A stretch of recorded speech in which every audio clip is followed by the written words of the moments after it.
What will be the end of humanity? And what actually does the second coming of Christ mean, or the last judgment? Hello, everyone. My name is James Nussbaumer, and I'm the author of these two great books. The first one is called The Master of Everything, a story of mankind in the world of illusion that we call life. And its sequel, these two books are the beginning of an ever-developing series. The sequel is called Mastering Your Own Spiritual Freedom, Lessons from A Course in Miracles. Both books are published by Ozark Mountain Publishing Company and are on sale everywhere books are sold. I hope that you will subscribe to this YouTube channel by hitting subscribe down below as we move along while you're listening and watching me.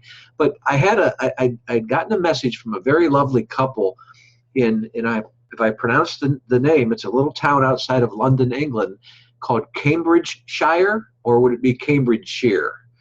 Anyways, Ben and Sarah Addison of Cambridgeshire, near London, had messaged me on Facebook, and they both had read both of my books, and they wanted me to expand a little bit on a video as to what will be the end of humanity. And they really liked my thought.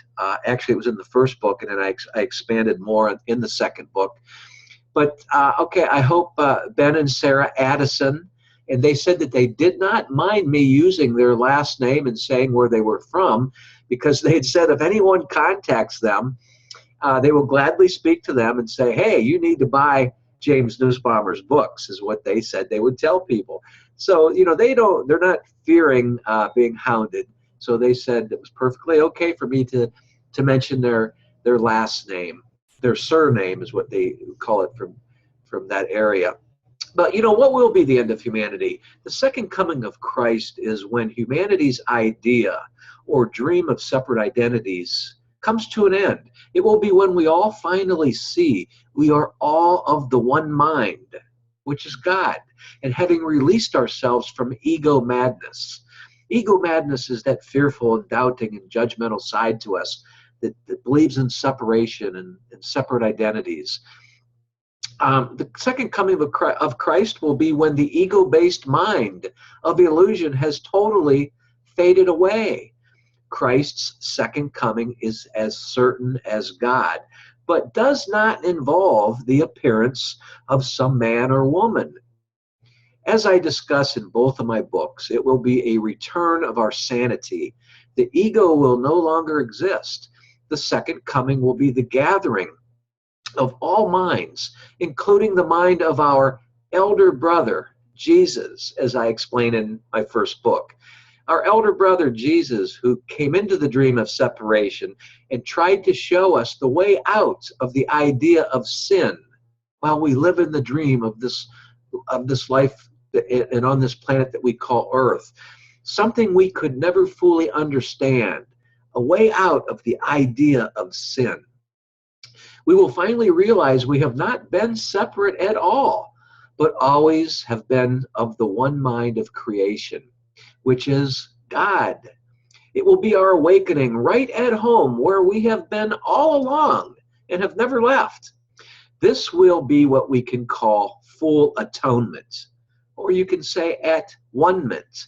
Full atonement, which we've also not ever fully have been able to understand.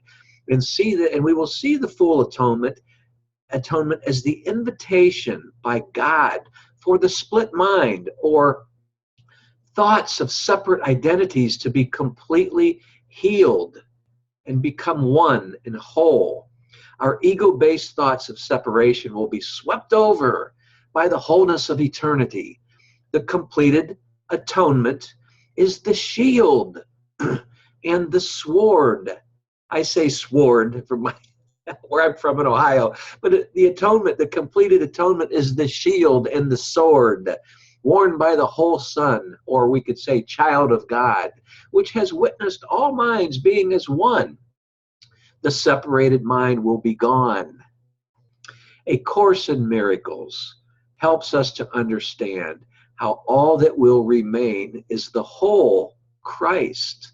This is when we will see the face of Christ in ourselves and in everyone we encounter, Oneness will be finally recognized, and good is all there will be.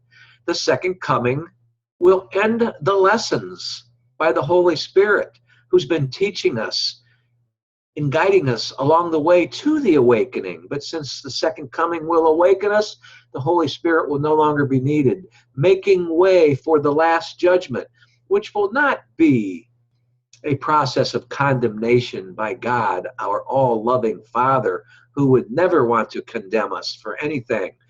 This is where learning will end. The lessons and guidance of the Holy Spirit, like I said, will no longer be needed, as we all will extend inward to God.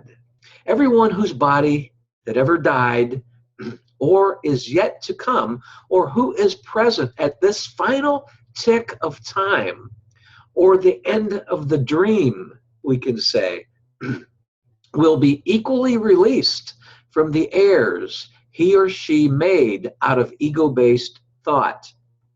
For the second coming to arrive, it needs our voice and our willingness to help each other recognize God's will, so that we can join together. We will once and for all realize that what is false, and what is true has never changed.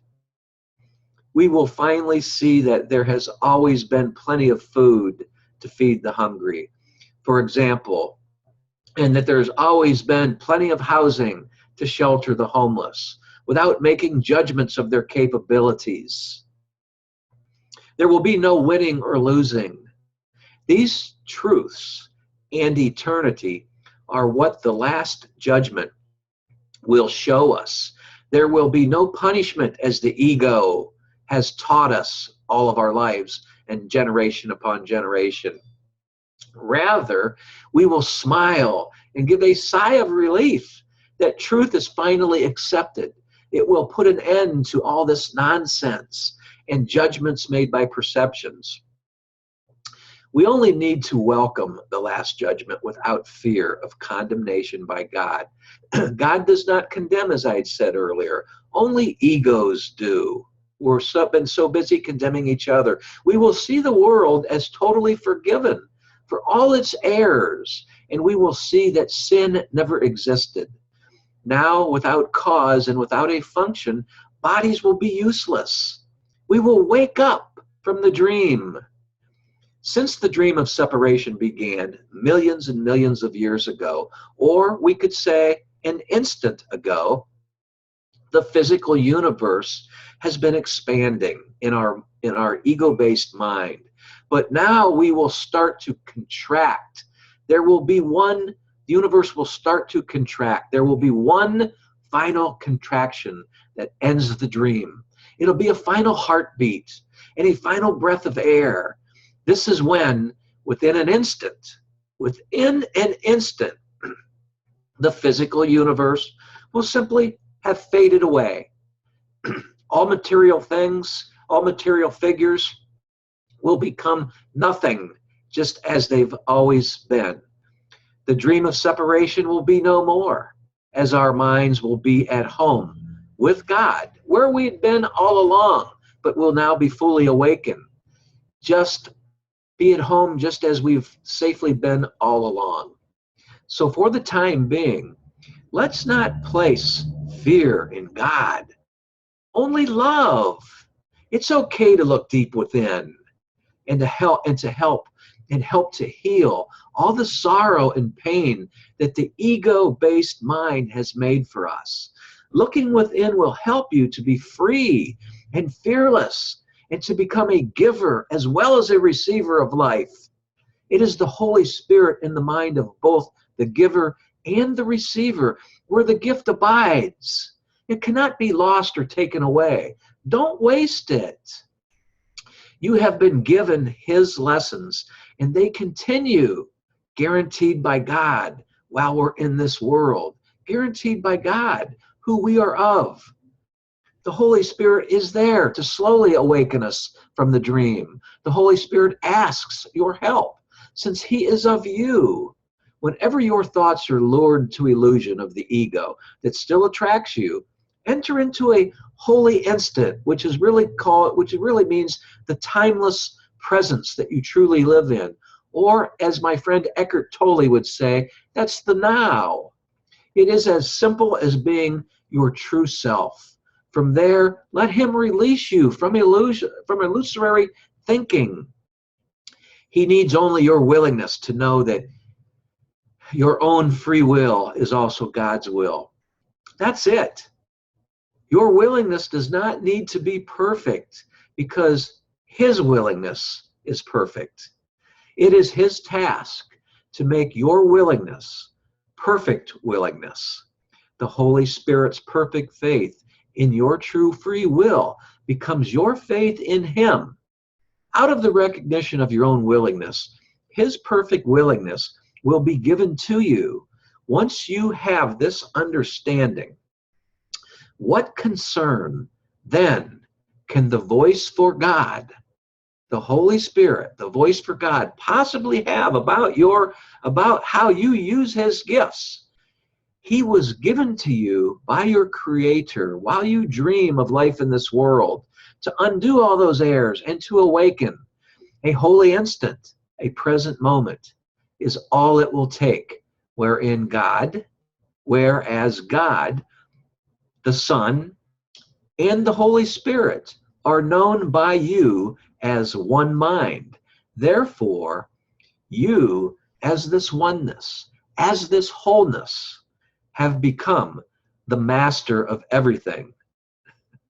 I hope you enjoyed that. And here is to your awakened self. Hey, folks, once again, if you'd like to subscribe, please click on unsubscribe on this YouTube channel. Please help me build my subscribership. And there's a link in the description box of this YouTube video that will lead you to my safe website.